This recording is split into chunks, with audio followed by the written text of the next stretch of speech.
Hello ladies and gentlemen, this is your guide Elena, and in this video, for the first time, we will leave Kiev.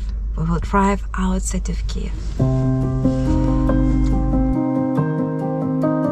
We are worried because never before we left Kiev since the war has started. And for the first time, me and my children will see the consequences of Russian terrorism in the suburbs of Kiev. We will drive to Bucha, Borodyanka, and Irpin.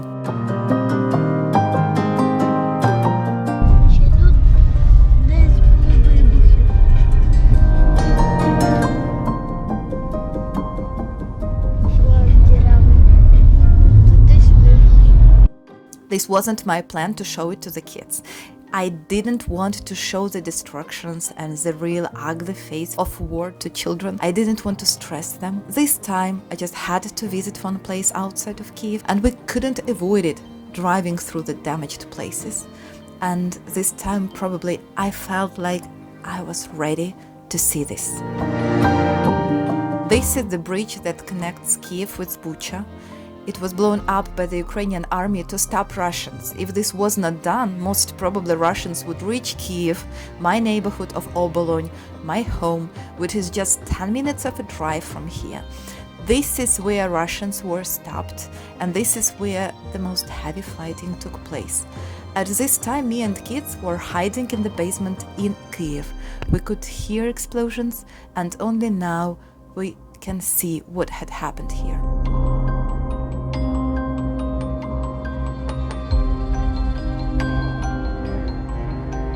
The streets are mostly cleaned now, but I feel it with my skin that people were killed, tortured and raped here.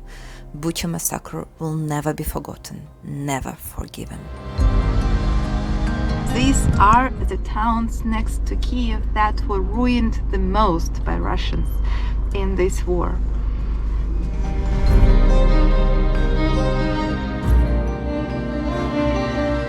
Now we drive to Borodyanka, a small town about 50 kilometers from my home. Probably what is the worst that had happened here is that many multi-floor buildings were ruined by Russian bombs, and people who were trapped under the debris were dying slowly, very slowly, in pain, without any water, without being able to move. And Russian terrorists who were hearing the moans of dying people, they did nothing to help. Moreover, they did not let the other people approach the poor victims and help. Right now, the most of the debris were removed, people were found and buried, but I think I can still hear this awful sound, the moaning of dying people asking for help.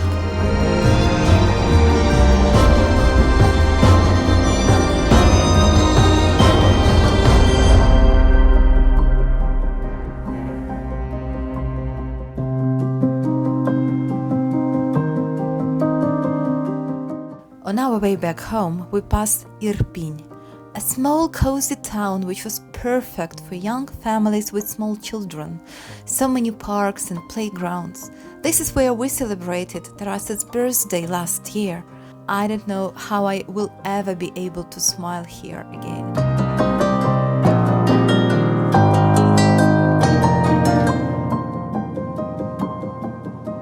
But people do come home and try to live again. On the way out, we stumbled upon the so-called cemetery of burned cars. Recently, local artists painted the sunflowers on the rusty vehicles as a symbol of life that will prevail. This could be us, killed and burned, if we tried to be evacuated. But for some reason, we survived and stayed unharmed. Why? And what is coming next? And what else will we let Russia commit on our land, on our planet Earth?